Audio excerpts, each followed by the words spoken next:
Welcome to Mikole Kaar's workshop. Mikole Kaar, woodwind artist and mouthpiece redesigner, handcrafted mouthpiece facings. My goal as a player and redesigner was to redesign mouthpieces for myself originally that played easily with a lot of different reeds, that tuned well, and that produced the best sound with the least amount of physical effort. I don't like to work hard when I play. I needed these mouthpieces to work from the low subtones all the way to the highest altissimo on all my horns. Now this is what you're going to need if you want to do this kind of work. This is what I use.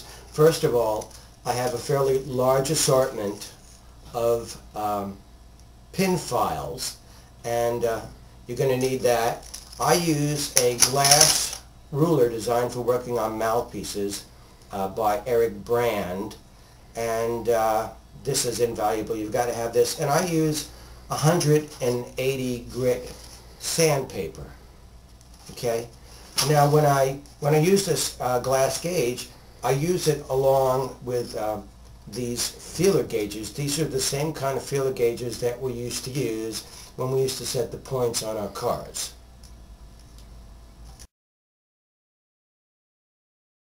Now my job is actually to create a curve on a mouthpiece facing from end to end.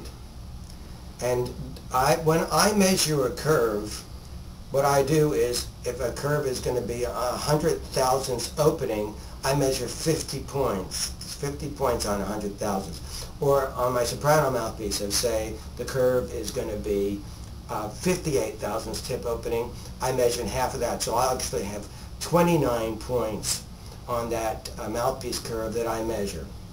The first thing I'm going to do when I measure a curve is I'm going to look for a flat spot. So now what I'm going to do is I'm going to go to the bottom of a flat spot, and I'm going to try to see where it's going to go on this mouthpiece. I'm going to push it down to where it stops. This isn't quite where the mouthpiece closes off. It'll close off a little further back, but this works. This is how I was taught. Okay, now I can see that this gauge says that I'm at about 40 and it's slightly crooked. So what I'm going to do is I'm going to take my sandpaper here and I'm going to push it up a little bit crooked to go to the high side. I don't know if that makes any sense to you, but you'll figure it out when you start to reface mouthpieces. And I'm going to push it up like this. The sandpaper's getting a little bit worn out, but that's okay too, because I don't want to chop off too much material off of this mouthpiece. And we're going to stick it under there and see what we got out. Let's see. Well, gosh darn it, I took it right up to 38. I don't know if you guys can see that on the video, but, well, you might have to take my word for it. But I took my 2000s up to 38. And see that, I don't know if you can see that on my list here, but that's what I got marked down that I want there.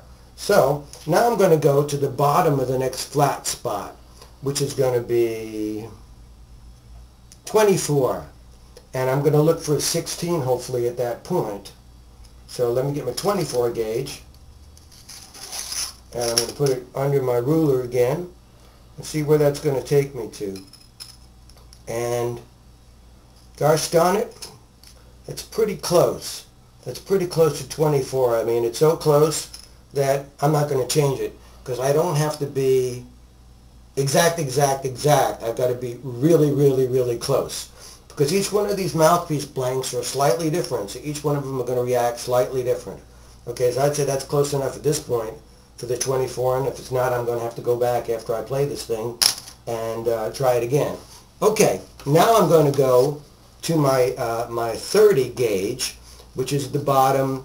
And this is the way, I don't know if you can see this, but you see I mark my flat spots. In other words, the 28 and the 30 are at the same place.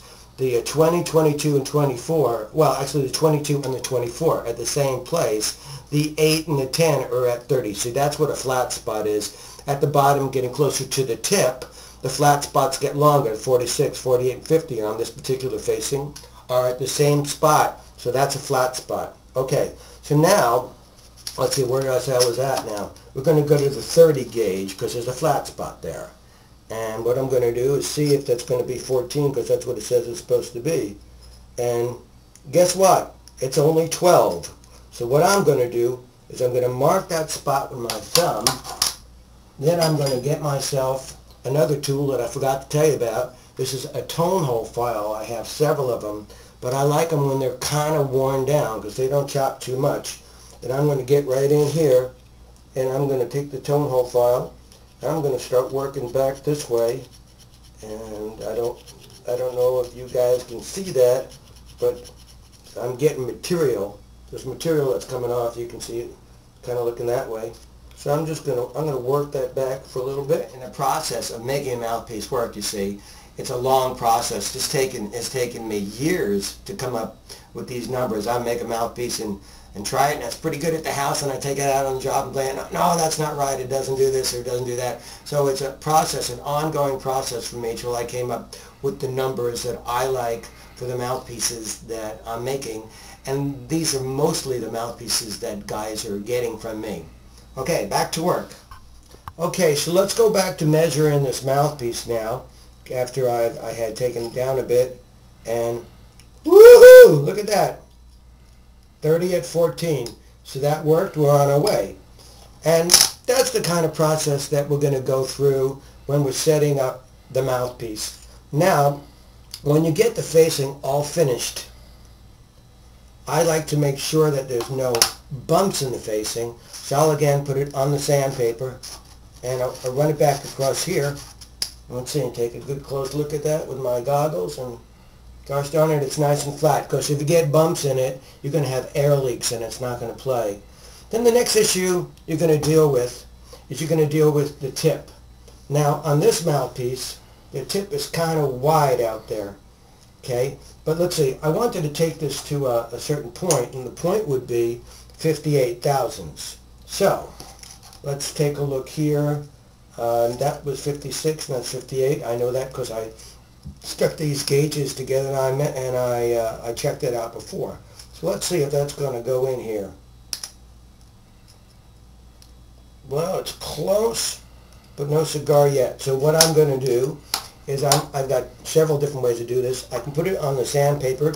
You got to make sure that when you do the tip, it stays level with the rest of the mouthpiece. Okay. Okay, well I just measured this here again, and guess what? It fits in there, so now we're at 58 thousandths. So that's the tip opening that I wanted. So what are we going to do now?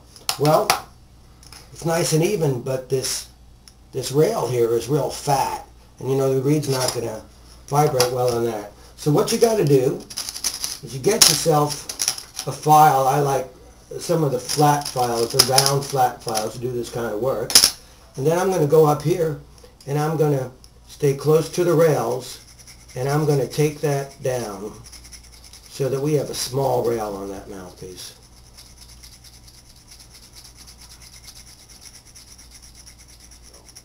Now everyone has a preference just as to how much resistance they like to play, not always the way I like it. So I customize mouthpieces that have already been designed by other people. I redesign them and I make them play better. This is the second way I work.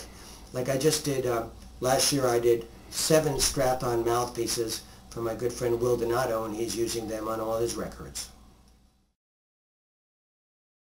Now, if you happen to be coming to the 2008 NAMM show, I'm going to be performing there. I'm going to be playing the instruments over the Antigua Winds booth on Friday and on Saturday. Come on over and say hi, and I'll be blowing my mouthpieces. And I'll be looking forward to meeting all you guys. Take care and happy blowing.